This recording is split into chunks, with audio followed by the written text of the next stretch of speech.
मानवाधिकार संगठन भारत के चेयरमैन डॉक्टर अरविंद सिंह द्वारा 10 दिसंबर 2025 विश्व मानवाधिकार दिवस के अवसर पर सम्मान समारोह आयोजन।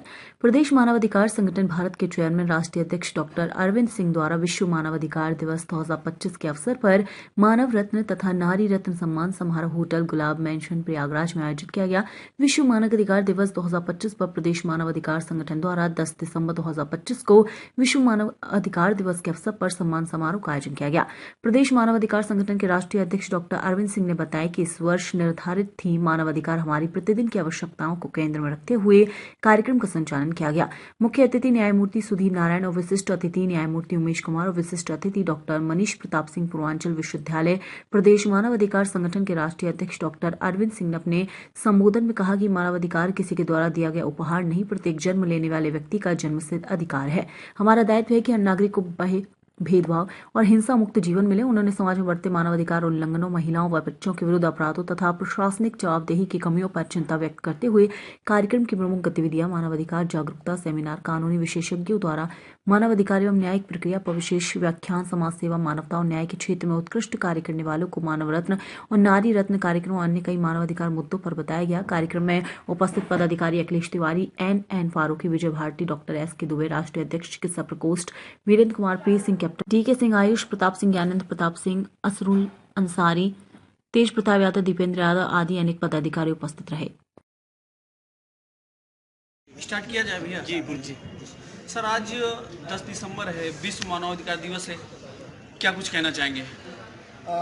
देखिए, भारतवर्ष के लगभग सारे प्रदेशों में, विश्व के लगभग देशों में विश्व मानवाधिकार दिवस पर कार्यक्रम तो आज हो रहे हैं। सही मानों में ये कार्यक्रम अपनी सीमाओं पर तभी पहुंचेगा, अपने वजूद को तभी पाएगा जब वास्तविक रूप में मानवाधिकार हनन के मुद्दे कम से कम हो या ना हो। तो ना होने की तो बात तो अभी तो सोचना हमें नहीं लगता बहुत ही सार्थक होगा, लेकिन कम से कम, और वो तभी संभव होगा जब हम, आप और मीडिया, जो कि हमारी समाज का चौथा स्तंभ है, वो अगर मानवाधिकार के मुद्दों को, मानवाधिकार के इश्यूज़ को अपने में, चाहे प्रिंट मीडिया हो चाहे इलेक्ट्रॉनिक मीडिया हो, प्रमुखता से स्थान देगा, तो निश्चित तौर से मानिए ये मानवाधिकार का हनन करने वाले लोग डरेंगे, सहमेंगे और तभी समाज मानवाधिकार हनन की दिशा में सार्थक प्रयास करता है। सर, आज आपका संगठन एक गाना लॉन्च किया, उसके पीछे क्या लॉजिक रहा है? संगठन के गाना लॉन्च करने के पीछे एक लॉजिक ये था कि संगठन के कार्यकर्ताओं को जोश से, ओज से परिपूर्ण करना, उनके अंदर मानवाधिकार हनन को रोकने की दिशा में प्रयास करने की क्षमता लाना, समाज को संयमित करके एक साथ लाने की क्षमता लाना, समाज में जो भी वैमनस्यता फैल रही है उसको मिनिमाइज करना और भारतवर्ष की अखंडता, भारतवर्ष की प्रबुद्धता, भारतवर्ष की सार्थकता को, मानवाधिकार के मुद्दों पर एक विश्व समुदाय को एक मैसेज देना कि भारतवर्ष अब वो भारतवर्ष नहीं रहा है जो कि अब यूएन डिक्लेरेशन 1948 को भी पूर्णतया और अच्छी तरीके से संयोजित होकर यहाँ के संगठन, यहाँ का हर व्यक्ति, समाज का हर एक तबका कंधे से कंधा मिलाकर चल रहा है और इन मानवाधिकार हनन को अस्तित्वहीन करने की बात है।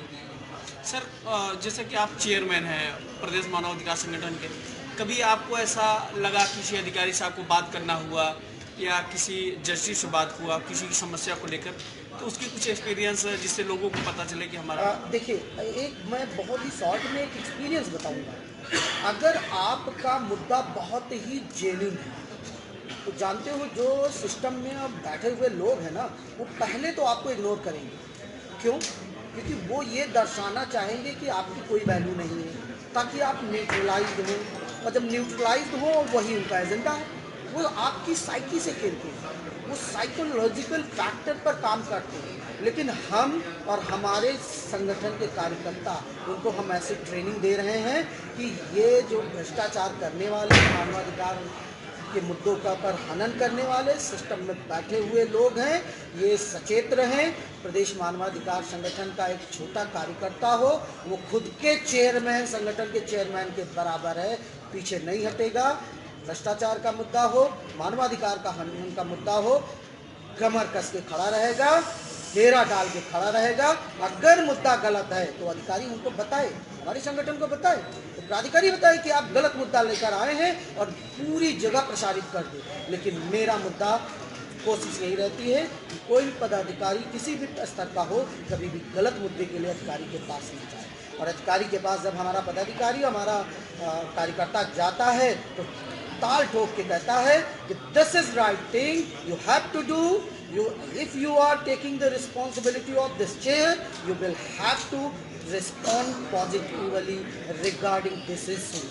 Otherwise हम आपको भाई नॉक करते रहेंगे और नॉक तब तक करते रहेंगे जब तक ये मुद्दा आप मीडिया बंधुओं के माध्यम से भारतवर्ष के और हमारे जनमानस में नहीं फैल जाए। सर, प्रदेश मानव संगठन और संगठन से क्या कुछ अलग करता है? क्यों हमें ऐसे संगठन में जोड़ना? देखिए, हमारे प्रदेश मानवाधिकार संगठन की खूबी एक ये है कि हम टाइम बाउंड होकर काम करते हैं। अगर कोई मुद्दा हमारे पास आया, हमारी टीम ने कहा सर ये मुद्दा ओके है, we have to tackle this matter और दिस इशू, तो हम एक अपनी टीम के एक जिस क्षेत्र का मुद्दा है उसके एक पदाधिकारी को काम देते हैं कि भैया ये मुद्दा इतने दिनों के अंदर होना चाहिए, नहीं हो रहा है तो उस पर उच्च स्तर के पदाधिकारी, उच्च स्तर के अधिकारी उसमें मिलकर सामूहिक रूप में प्रतिभागिता करके उस मुद्दे का निदान जल्द से जल्द करें।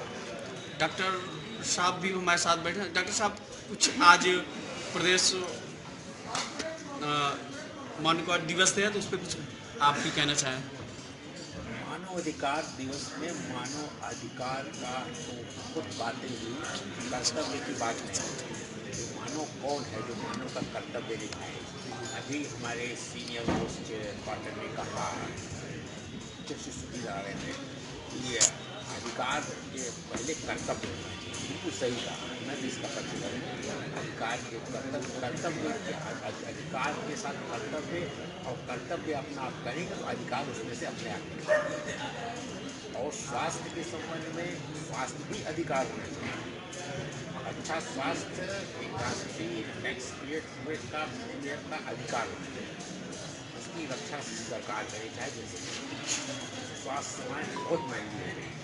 कॉमन आदमी मिडिल क्लास, लोअर क्लास के पहुँच से बाहर हो। सर, आप राइटर भी हैं, आपने किताब भी लिखा भी अगले पर, तो कहीं न कहीं प्रदेश मानवाधिकार या फिर लिखने में कभी कुछ ऐसा कटु शब्द हो गया हो तो उसका आपके उस चीज़ों का विरोध हुआ हो, या कुछ लोगों से थोड़ा शेयर करें? कटु शब्द में आलोचना, तो कटु आलोचना का भी स्वागत है।